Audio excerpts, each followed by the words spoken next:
nossa Bíblia, a Olivia vai abrir para nós aqui, em 2 Coríntios, no capítulo de número 4, e o versículo de número 10. Aliás, me desculpe, 2 Coríntios, no capítulo de número 4, versículo de número, aliás, 10, desculpe, 10, 3. 10, 3, desculpe. 10, 3. Vamos lá. Diz assim, ó. Embora sejamos humanos, não lutamos conforme os padrões humanos. Usamos as armas poderosas de Deus e não as armas do mundo, para derrubar fortalezas do raciocínio humano e acabar com os falsos argumentos. Destruímos todas as opiniões arrogantes que impedem as pessoas de conhecer a Deus. Levamos cativo todo pensamento rebelde e o ensinamos a obedecer a Cristo. Agora versículo 6. E depois que vocês se tornarem inteiramente obedientes, estaremos prontos para punir todos que insistirem em desobedecer. Leitura da carta de Paulo aos Coríntios, a segunda carta, no capítulo de número 10, do versículo 3 até o versículo número 6. Esse texto é base muito boa para o que nós estamos fazendo como igreja. Os nossos visitantes precisam ser informados do que estamos fazendo como igreja. Todos os anos, a nossa igreja, ela recebe uma palavra direcionadora, digamos assim, um lema, uma colocação específica que nos faz realizar todas as nossas ações focados na palavra que recebemos.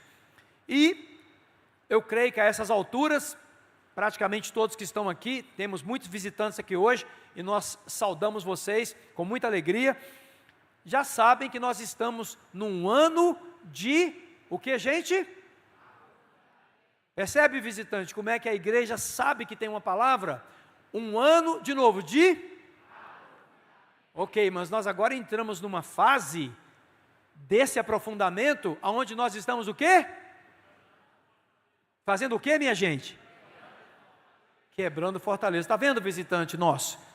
Há um tema em andamento, há um assunto na vida da igreja, e isso vai ficando incorporado no nosso pensamento, no nosso coração, na nossa caminhada. Claro, poderia pregar aqui N temas ao longo do ano, mas não é assim que fazemos aqui na comunidade. Desde que ela nasceu, tem 22 anos, sempre tem um tema específico que nós trabalhamos o ano todo com este tema. E ao final deste ano, a igreja vai estar impregnada dessa vontade de Deus para nós, que é que nós nos aprofundemos. Agora, nessa nova fase que nós estamos, que começamos agora, o texto que nós lemos, ele fala assim, somos humanos, mas não lutamos conforme os padrões humanos. 2 Coríntios 10, 3. E também fala, no versículo 4, usamos armas poderosas de Deus, não as armas do mundo, para derrubar as fortalezas do raciocínio humano e acabar com os falsos argumentos. No tocante ao aprofundamento no qual estamos agora, as fortalezas espirituais, que tem muito a ver com o campo da mente, com a maneira como nós pensamos em relação às coisas, essas fortalezas, elas podem impedir que nós conheçamos plenamente a vontade de Deus para nós. Explicando melhor ainda, a maneira como nós fomos treinados a pensar, treinados por quê? Porque nossa mãe, nosso pai, quem nos criou, quem nos educou, professores de escola, bateram na mesma tecla muitas vezes conosco a respeito de muitas coisas. Nossos pais, desde cedo, começaram a nos disciplinar, corrigir, orientar, impulsionar, e muitas vezes, para fazer isso com muito boa vontade, querendo nos dar o melhor, eles implantaram em nós ensinos que não são verdadeiros. Um exemplo clássico disso é sobre confiança. Muitas vezes nós somos criados num ambiente onde o que se escuta é assim: nunca confie em ninguém, nunca ponha sua confiança em ninguém. Não se deve confiar em ninguém, desconfie de tudo. Ora, como é que uma pessoa que recebe um ensino desse vai crescer? A pessoa vem para um ambiente igual a esse aqui, por exemplo, que é a própria igreja, a primeira coisa que ela faz é desconfiar do pastor, desconfiar das pessoas, desconfiar de quem se aproxima. Não é que nós não vamos ter prudência na aproximação com as pessoas, mas nós não podemos ser pessoas desconfiadas. Tem um problema pior: o ensino sobre desconfiança muitas vezes faz com que a pessoa não aprenda nem mesmo a confiar em Deus. Quer ver um exemplo disso? Você que não faz a sua parte, não, você vê se Deus vai vir fazer alguma coisa para você. Alguns aqui escutaram isso na sua infância, na sua adolescência. Você que não sai correndo não para ver, não vai correr atrás não para ver se Deus vai vir fazer alguma coisa para você. Esse ensino é totalmente contrário à palavra de Deus, totalmente contrário. Esse ensino é contrário não porque nós não temos que sair para fazer as coisas que nos foram designadas ou para as quais nós nascemos ou temos que trabalhar. Não é isso, ninguém vai ficar acomodado em casa, preguiçoso. O preguiçoso empobrece, a Bíblia diz isso. O preguiçoso, Paulo fala que ele não deve nem comer. Mas outra coisa é, desde dentro de sua casa, você ser incentivado a viver. Homem sem dinheiro não vale nada. Essas falsas doutrinas paternas e maternas, muitas vezes, que colocam a gente para pensar do jeito que o mundo pensa. Mas quando a gente vem para Cristo e a gente passa pelo novo nascimento, nós também temos que passar por uma metanoia, uma mudança da maneira de pensar, de tal forma que nós passemos a pensar como Deus pensa em relação aos assuntos da vida.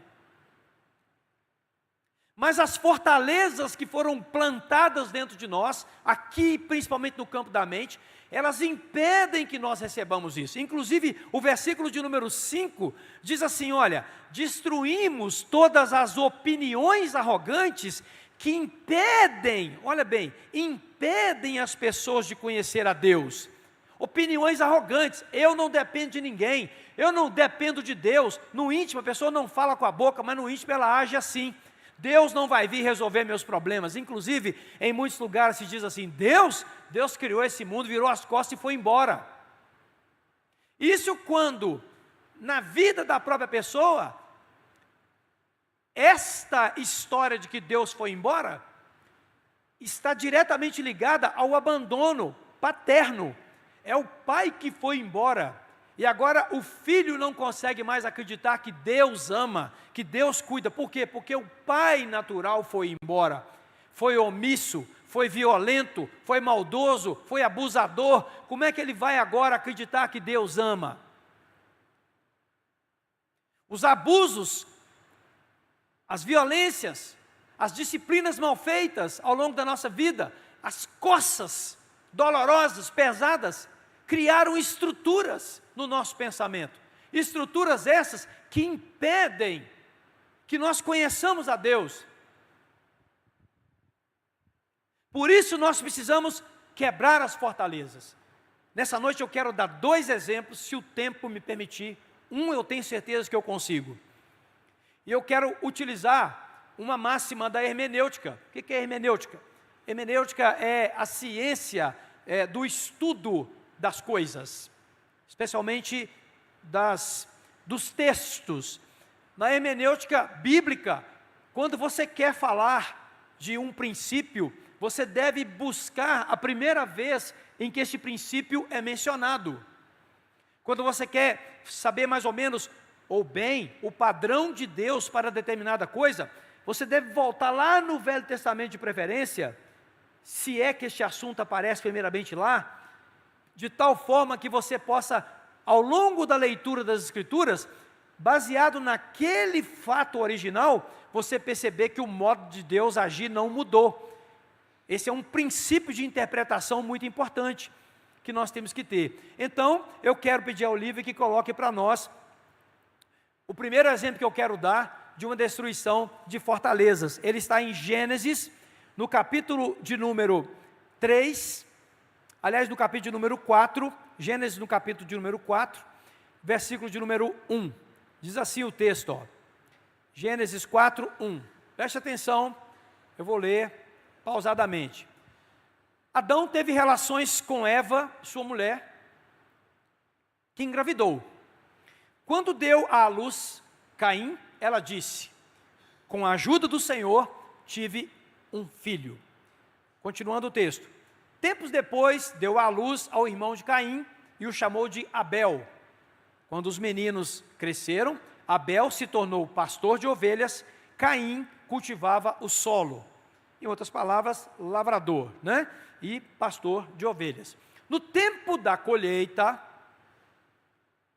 Caim apresentou parte de sua produção como oferta ao Senhor. Tranquilo isso. É o que ele fazia, é o que ele tinha para ofertar. Ele não tinha ovelhas, ele tinha mantimentos. E foi isso que ele fez, apresentou ao Senhor. Abel, por sua vez, ofertou as melhores porções dos cordeiros dentre as primeiras crias do seu rebanho.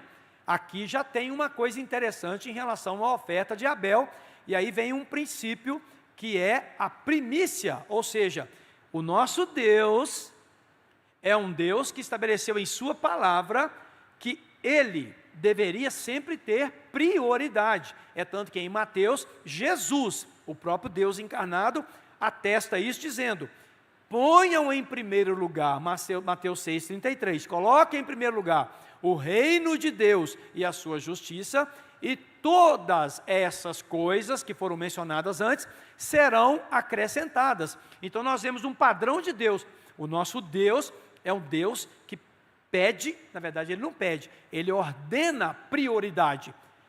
Toda pessoa que inverte isso já está quebrando um princípio. A Bíblia não fala que Caim, de maneira clara, em certa tradução diz assim: ao cabo de dias, depois de um tempo, mas há controvérsias quanto a isso, de afirmar que Caim foi negligente na sua oferta. Me parece que os dois apresentaram a oferta mais ou menos no mesmo tempo. Mas o Senhor aceitou Abel e sua oferta, no versículo 4. Mas olha o versículo 5. Mas não aceitou Caim e sua oferta. Aqui agora começam as fortalezas. Esse é o ponto. Este é o ponto. Eu não quero entrar nos detalhes de oferta, nada disso. Aliás, uma curiosidade. Em Hebreus, no capítulo 11, nós temos um discernimento de por que Deus não aceitou a oferta de Caim. Porque o texto diz claramente que Abel, pela fé, entregou sua oferta. O texto nos dá o discernimento claro de que faltou fé em Caim. E tem prova nesse texto aqui de que Caim perdeu a fé. Então vamos lá. Mas olha a fortaleza sendo criada. Caim se enfureceu. Atenção àqueles que se enfurecem facilmente aqui. A fúria tira a nossa capacidade de perceber o que realmente está acontecendo à nossa volta.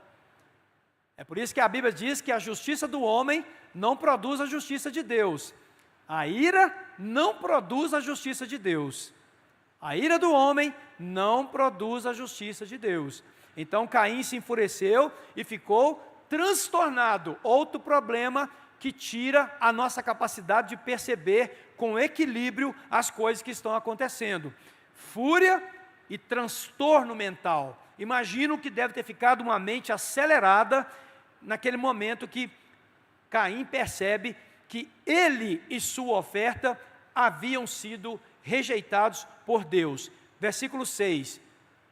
Agora começa a ação da misericórdia de Deus, que é o que Deus tem feito conosco, aqui nesta casa.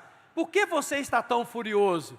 Deus vem em direção a Caim e fala: por que você está tão furioso, meu filho?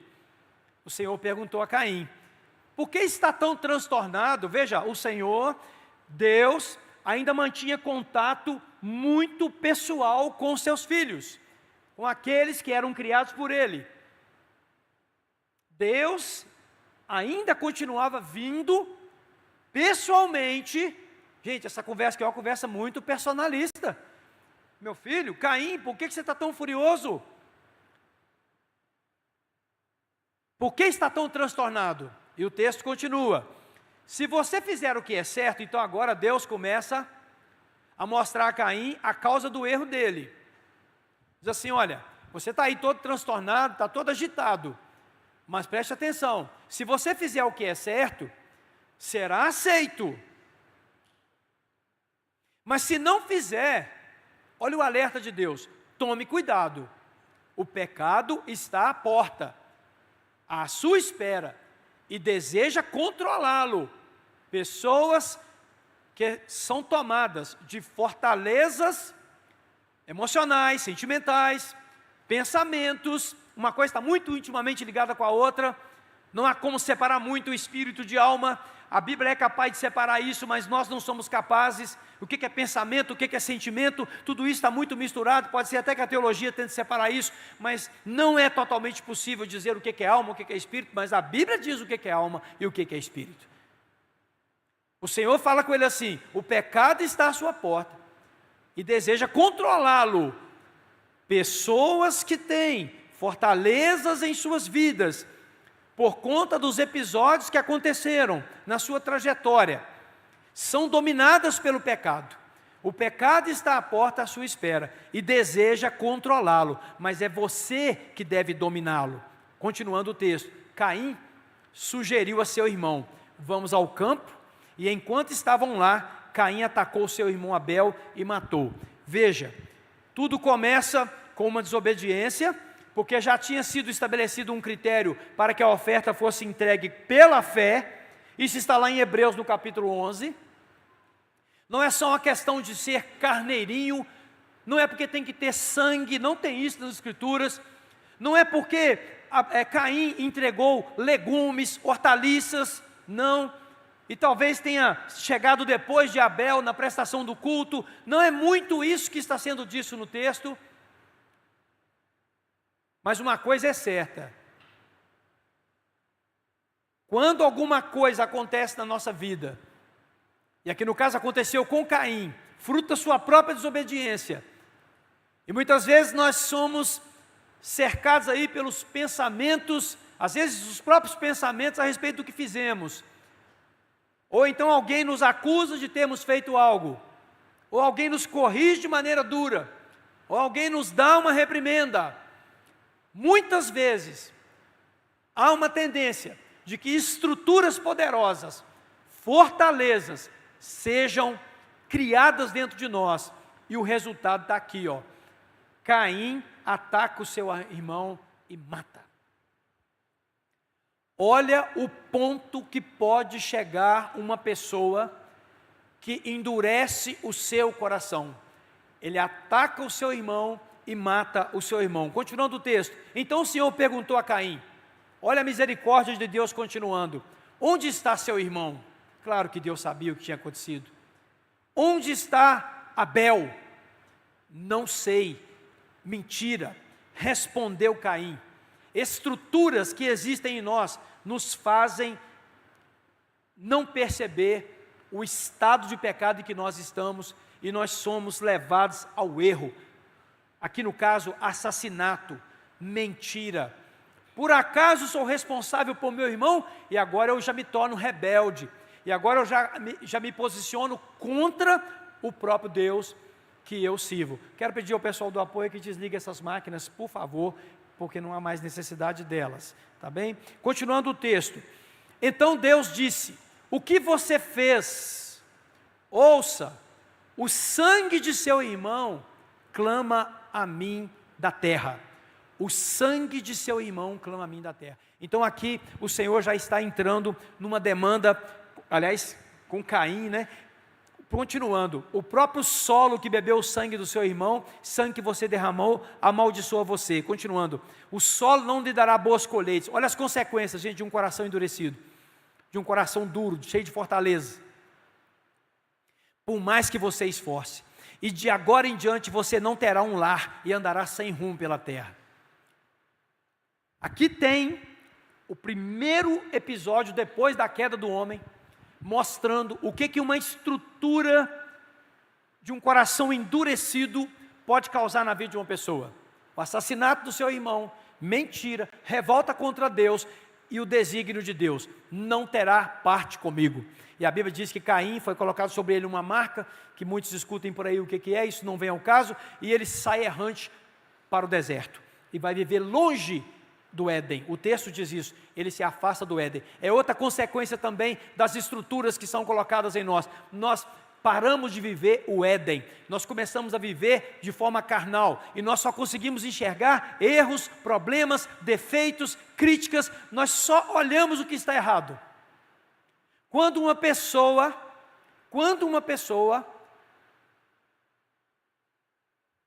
cria ou é criado nela estruturas, ou são criadas nela estruturas de pensamento, essa pessoa faz essa trajetória de Caim.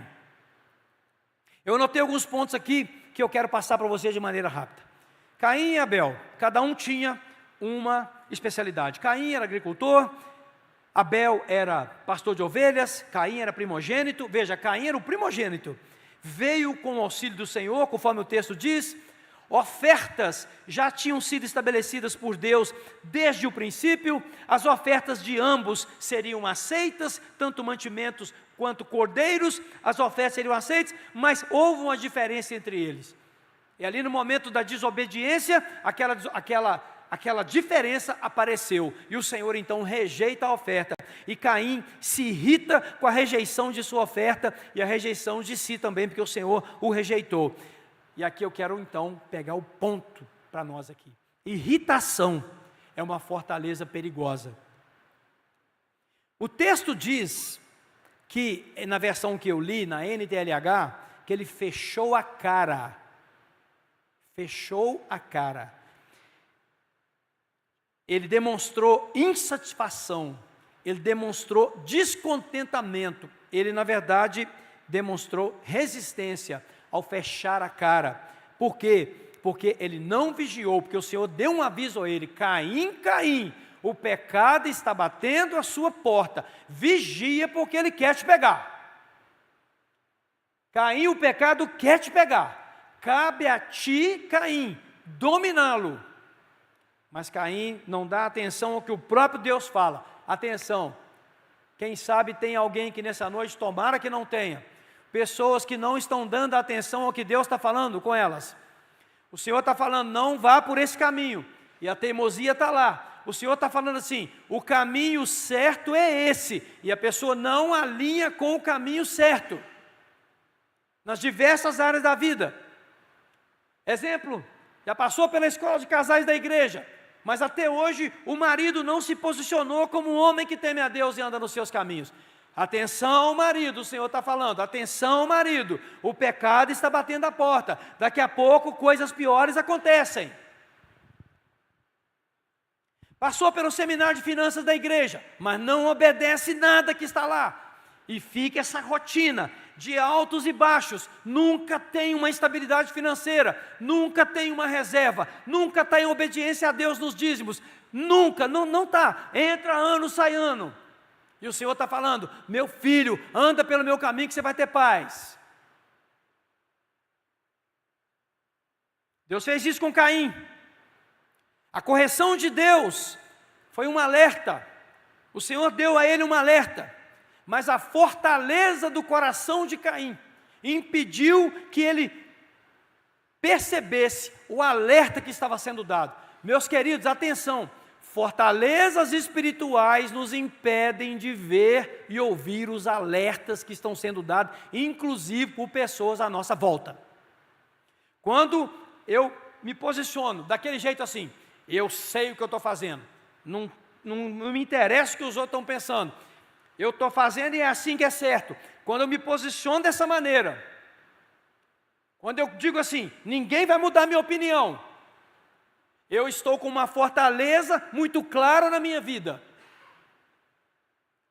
Primeiro porque ninguém é detentor da verdade. A verdade é uma só, a verdade tem um nome, e esse nome é Jesus.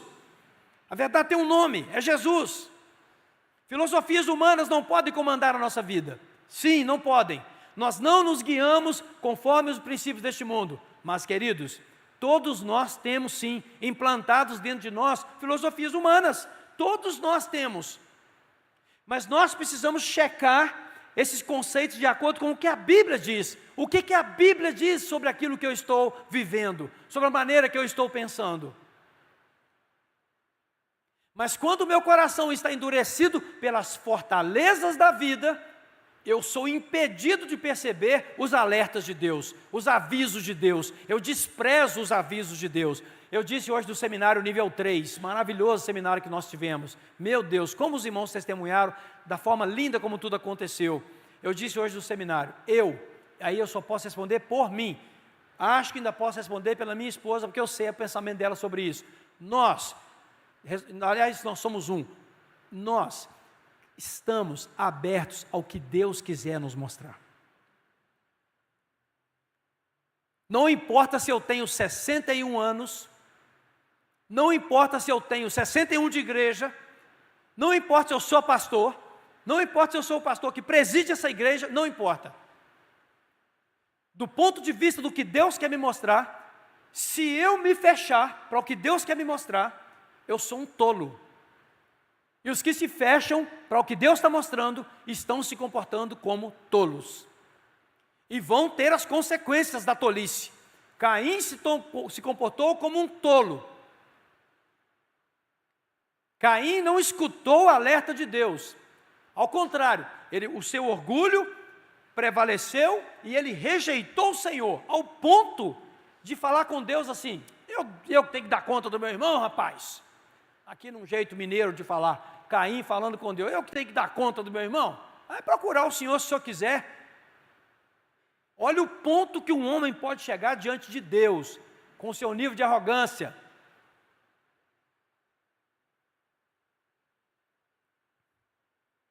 A fortaleza impediu completamente Caim de perceber. E o pior, nem a tragédia que aconteceu com ele impediu que houvesse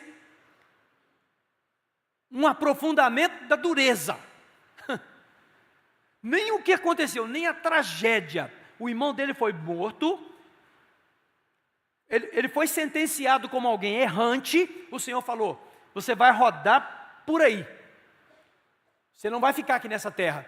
Nem isso fez com que aquele homem parasse e pensasse assim, que besteira que eu fiz. Fui avisado, quebrei princípios, desobedeci, não fui fiel, fui omisso, fui mentiroso, fui violento, matei meu irmão. Meu Deus, o que eu fiz? Senhor, tem misericórdia de mim. Eu te mostro, nas Escrituras, outros homens passaram por isso e se arrependeram.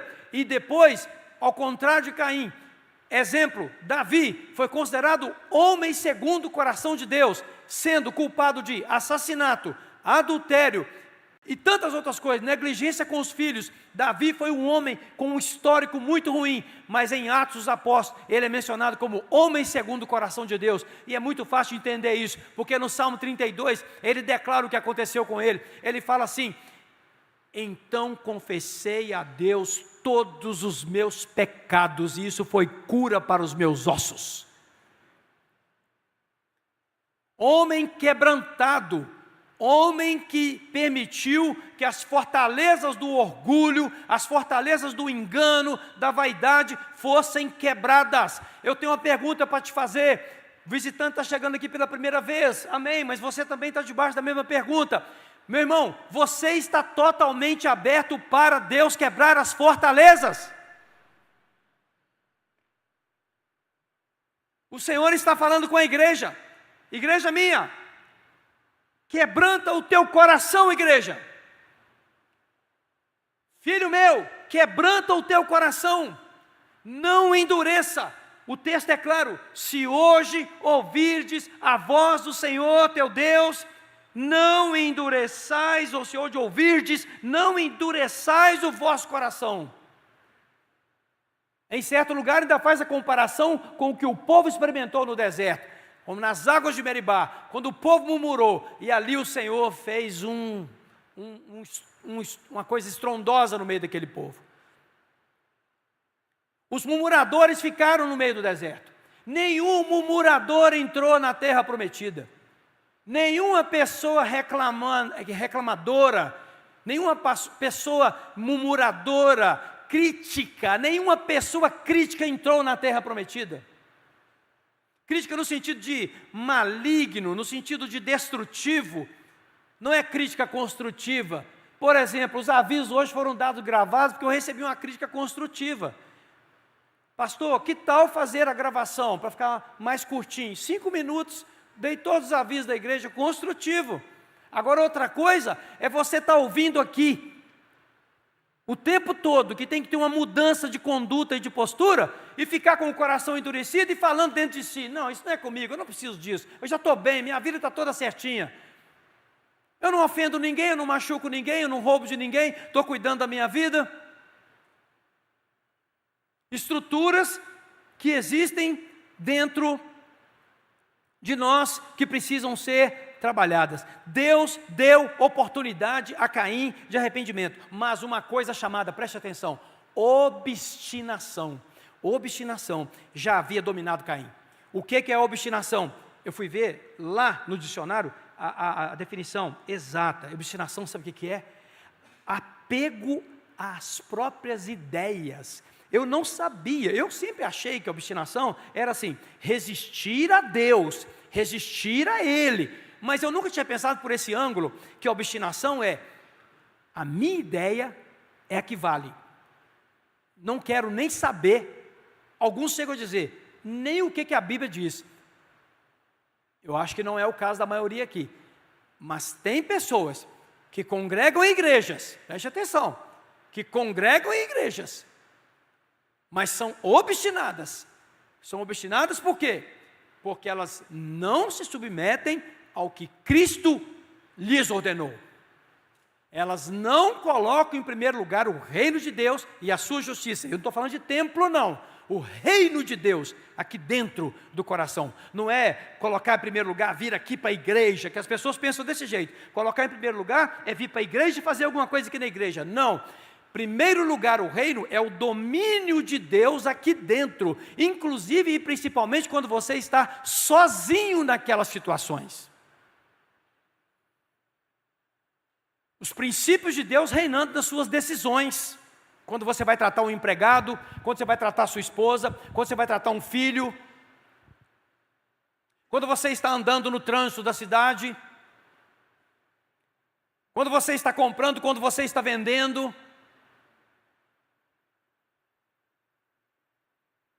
O obstinado,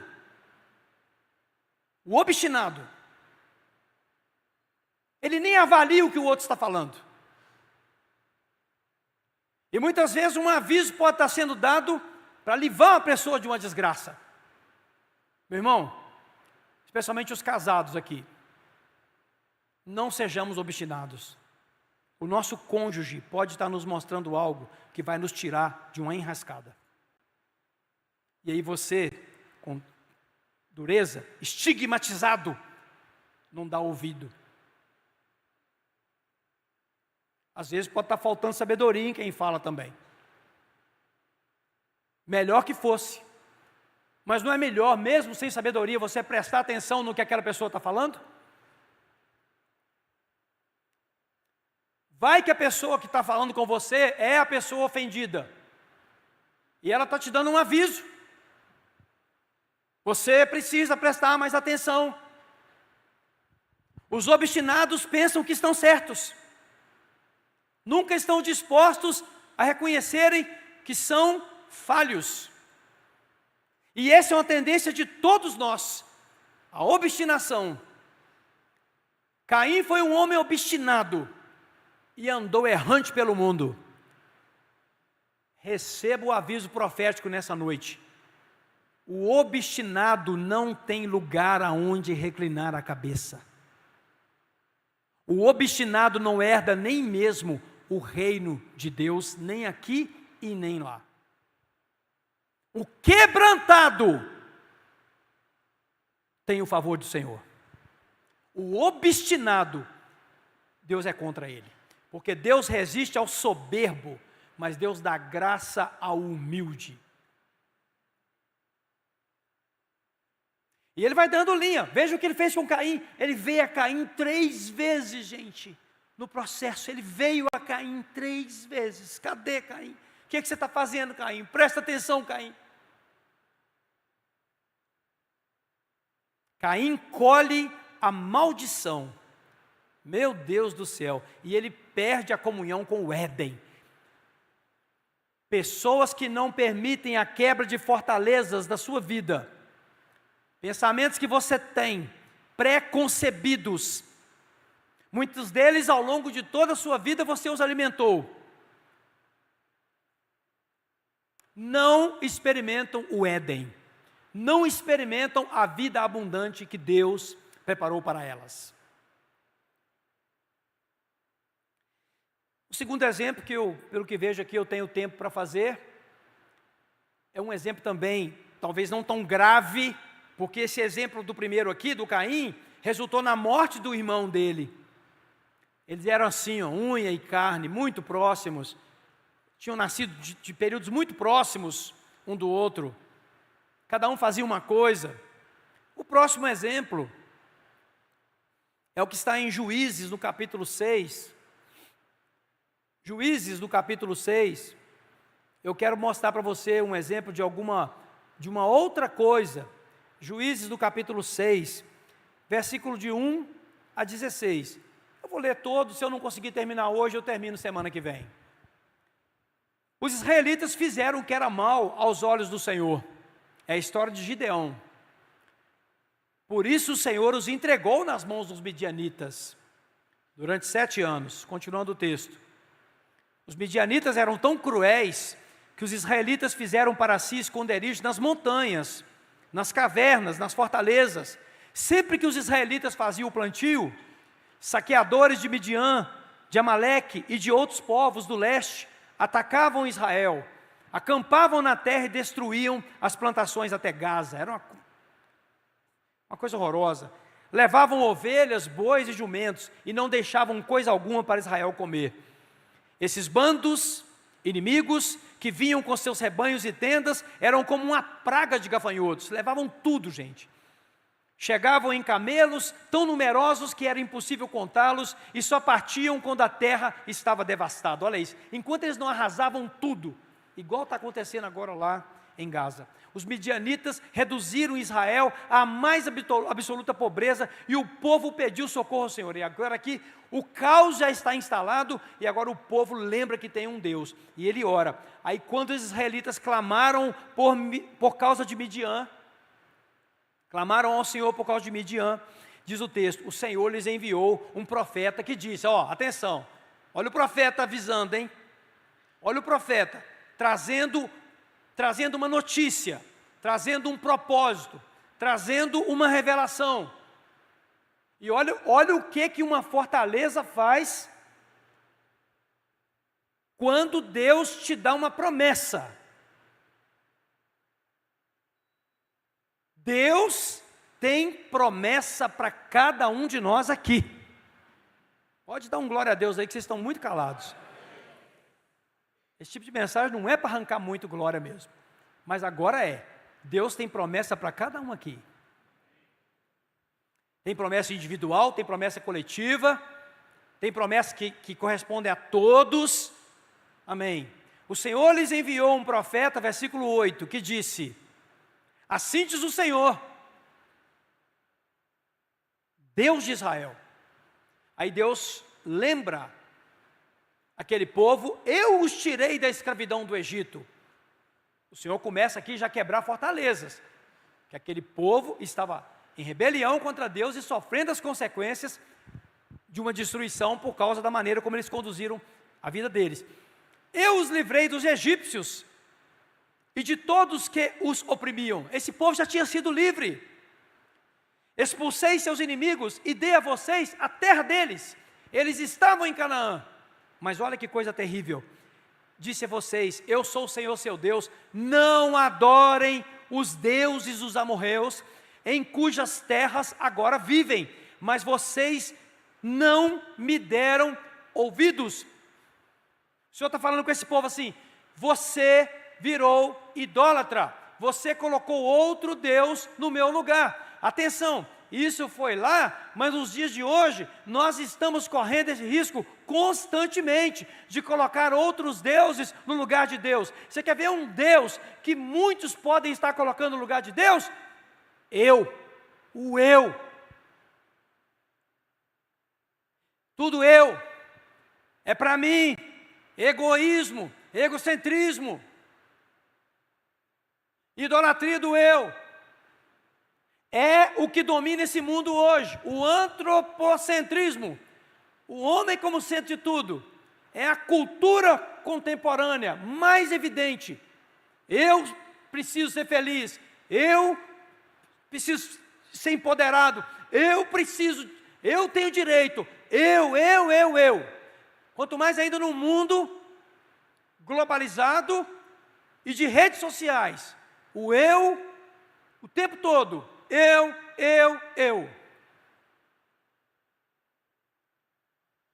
Esse eu é um Deus perigoso. E é talvez o Deus que mais habita todo ser humano. O eu. Eu governo a minha vida. Eu sou o suficiente. Eu dou conta. O eu. O Deus eu. Aqui eram outros deuses mesmo, imagens de escultura. Mas vocês não me deram ouvidos. Continuando o texto. Então o anjo do Senhor veio e sentou-se debaixo de um grande carvalho em Ofra, que pertencia a Joás, do clã de Abiezer. Gideão, filho de Joás, estava debulhando o trigo no fundo de uma prensa de uvas, escondido, a fim de não ser descoberto pelos midianitas. O negócio estava feio mesmo lá. O anjo do Senhor apareceu a Gideão e disse: aqui agora começa. O Senhor está com você, guerreiro corajoso. A resposta de Gideão. Gideão respondeu: meu Senhor, se o Senhor está conosco, olha aqui como é que uma fortaleza está na vida de uma pessoa. Porque o Senhor está conosco, por que nos aconteceu tudo isso? E onde estão os milagres de que nossos antepassados nos falaram? Acaso não disseram: o Senhor nos tirou do Egito? Agora, porém, o Senhor nos abandonou e nos entregou nas mãos dos midianitas. Vou voltar aqui, tá? Então o Senhor se voltou para ele e disse, olha que Deus, como é que Deus faz. Não deu nem confiança para a conversa dele, falou assim: vá com a força que você tem e liberte Israel dos midianitas, sou eu quem o envia. Olha o próximo versículo. Mas Senhor, como posso libertar Israel? Perguntou Gideão. Meu clã é o mais fraco de toda a tribo, família, o clã, a família, era a mais fraca da tribo de Manassés. E eu sou o menos importante da minha família. Fortalezas. Olha o Senhor, certamente estarei com você, disse o Senhor, e você destruirá os midianitas, como se estivesse lutando contra um só homem. Aí as fortalezas continuam. Gideão respondeu: olha as fortalezas, se de fato posso contar com tua ajuda, dá-me um sinal de que é mesmo o Senhor quem fala comigo. Vou parar aqui para fazer os breves comentários sobre a questão de Gideão. Gideão é um exemplo clássico do que muita gente está vivendo. Preste atenção nisso. É um exemplo do que muita gente vive. Sabe o que é? Deus tem um plano bom, perfeito e agradável. Deus tem uma vontade boa, perfeita e agradável. Deus tem algo, inclusive no ministério, da obra dele para aquela pessoa. Deus tem algo lá no seu trabalho. Deus tem algo na sua cidade. Deus tem alguma coisa para te colocar em algum lugar melhor. Deus tem uma conquista para te dar. Ele tem um novo tempo para te dar. Mas o estado mental em que eu estou, que no caso de Gideão era um estado de opressão, de pobreza, de esconderijo, de medo. Essas fortalezas que existem na vida, podem existir na vida de qualquer pessoa, ainda mais quando você vive um contexto como esse que Gideão estava vivendo. O anjo aparece para ele, gente, e dá um recado. O próprio Deus conversa com ele e fala: eu estou com você, eu te chamo de homem corajoso, eu te chamo de homem valente. Na cabeça de Gideão, o que tinha é que ele era um homem incapaz, ele era um homem debaixo de uma opressão, a família dele era a menor e a tribo dele a menos favorecida. Realmente eu estava vendo a tribo de Manassés, ela foi uma tribo que sofreu muito, porque ela foi dividida quando entrou na terra prometida. O rio Jordão passava e metade dela ficou de um lado, metade ficou do outro. Eles perderam a identidade. Além de tudo, Manassés era filho de José, não era filho de Jacó. Manassés foi uma tribo que foi incluída no pacote da aliança. Por quê? Por causa de José. O pai de José, ele vendo o que foi feito com José, ele designou os filhos de José, ele abençoou os filhos de José, incluindo esses filhos na aliança, formando então as 12 tribos, Manassés e Efraim. Manassés foi uma tribo muito prejudicada, e Gideão fazia parte dessa tribo, e eles estavam debaixo de opressão. O exército inimigo tinha cercado a nação dele, eles tinham sido roubados, tudo deles era roubado. A mentalidade de Gideão era a mentalidade de alguém que vivia escondido, alguém que vivia com medo, alguém que vivia apavorado com a situação que estava acontecendo. E agora o Senhor aparece diante dele e fala: eu tenho um propósito grande na sua vida, eu vou usar você de maneira poderosa. Aí ele fala: eu não. Várias pessoas que estão aqui, eu não vou dizer muitas, várias pessoas que estão aqui, têm dado essa resposta para Deus: eu não sou capaz, eu não posso, eu não sou digno, eu não tenho condições, eu não estudei, eu não fiz isso, eu não sou falante, eu não sou bem posicionado, eu não tenho riqueza, eu não sou de uma classe social que todo mundo respeita. Fortalezas. Porque o nosso Deus não faz acepção de pessoas. Perante Deus todos são iguais. O nosso Deus não faz acepção de cor, não faz acepção de quantidade de dinheiro. O nosso Deus não faz isso. Nós, na nossa pequenez, até podemos fazer. Eu luto muito contra isso, para não fazer.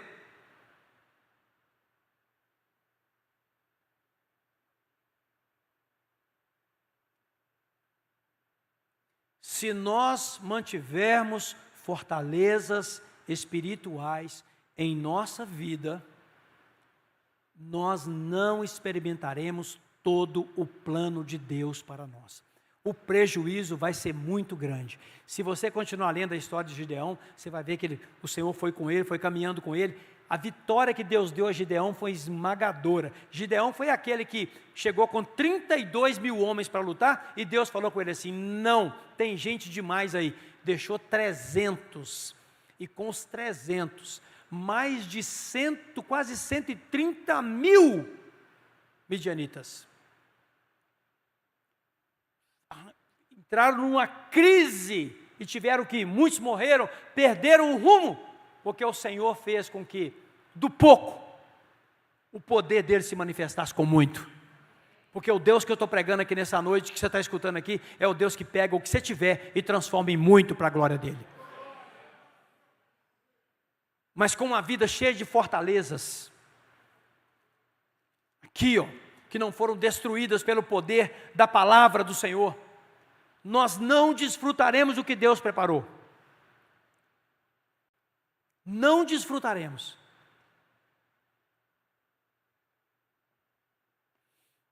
Fortalezas espirituais quase impediram Gideão de realizar as grandes obras que estavam preparadas. E eu faço uma afirmativa aqui muito difícil.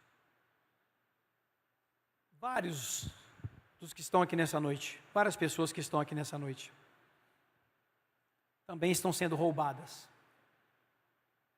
dos propósitos e dos planos de Deus para elas. Por isso o apóstolo Paulo, escrevendo aos Romanos, e com isso eu encerro. Romanos, no capítulo de número 12, um texto muito conhecido, citá-lo é chover no molhado. Queria que você ficasse de pé no seu lugar.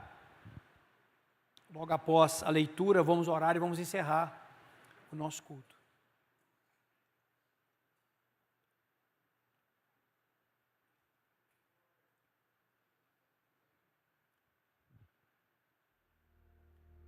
O que o Senhor está falando com os Gideões aqui nessa noite? Olhe para mim aqui. O Senhor está falando assim: eu sou contigo. Vou repetir. Levante a sua mão assim, ó. Na hora que eu falar, você fecha. Isso é só simbólico. O Senhor está falando assim: eu te ajudo, eu sou contigo, não temas, homem valente, mulher valente, eu sou contigo. É isso que Ele está querendo dizer para nós aqui. Eu te ajudo, eu te sustento com minha destra poderosa. Mas esse mesmo Deus também está falando isso aqui, ó, Romanos 12, 1. Meus irmãos, suplico-lhes, Paulo falando, que entreguem seu corpo a Deus por causa de tudo que Ele fez por vocês, que seja um sacrifício vivo e santo, do tipo que Deus considera agradável. Essa é a verdadeira forma de adorá-lo. Versículo 2, não imitem, lá em Coríntios Paulo fala, nós não andamos com as armas do mundo, não imitem o comportamento e os costumes deste mundo. Domingo que vem eu vou trazer aqui uma lista, que já está em aproximadamente uns 25 sofismas, que eu venho anotando, até mesmo alguns mandados por pessoas, sofismas, enganos, estruturas, que estão impedindo as pessoas de desfrutar a vontade de Deus, que é boa, perfeita e agradável, atrasando a bênção na sua própria vida, atrasando o seu relacionamento, fazendo pessoas viverem casamentos sem abundância, negócios fora do reino,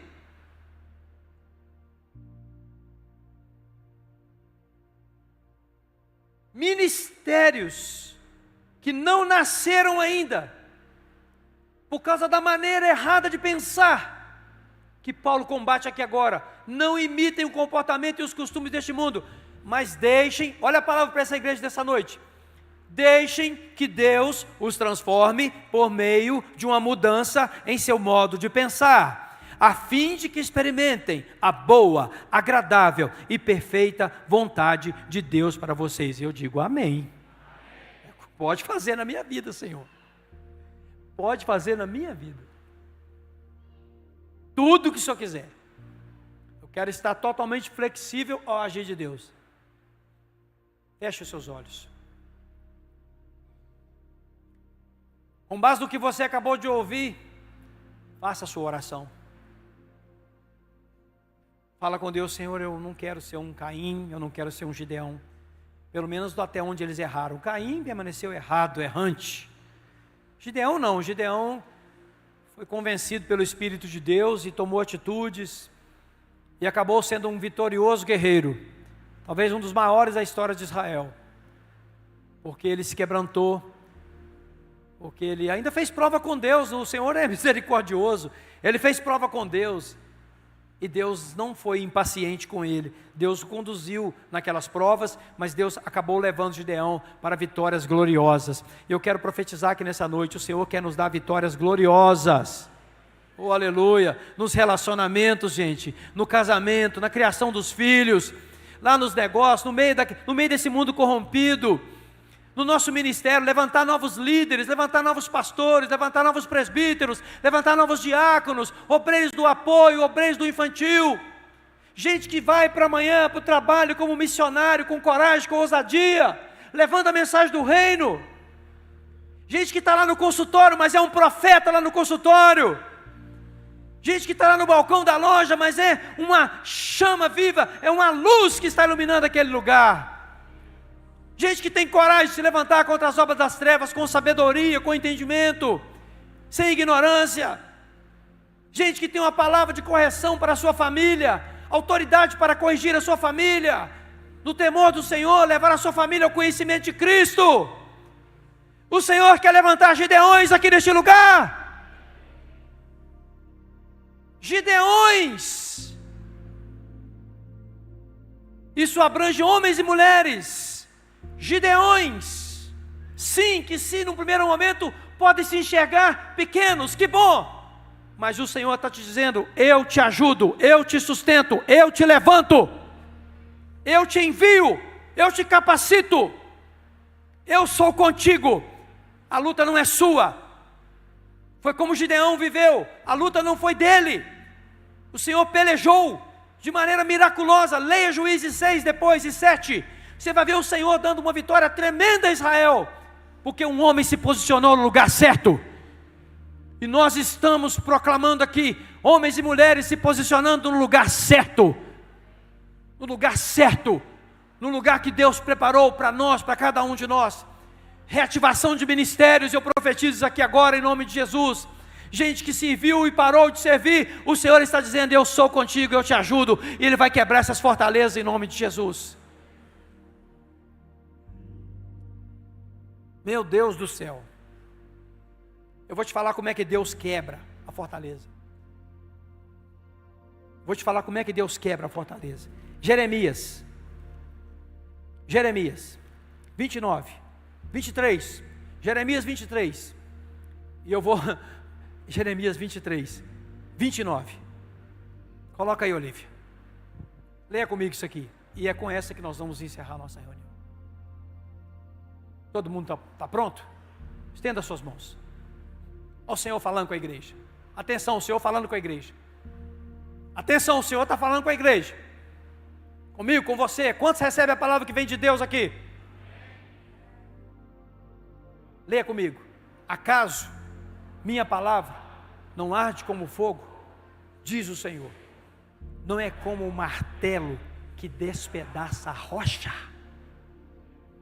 Levantem as mãos e glorifiquem o nome do Senhor nessa hora.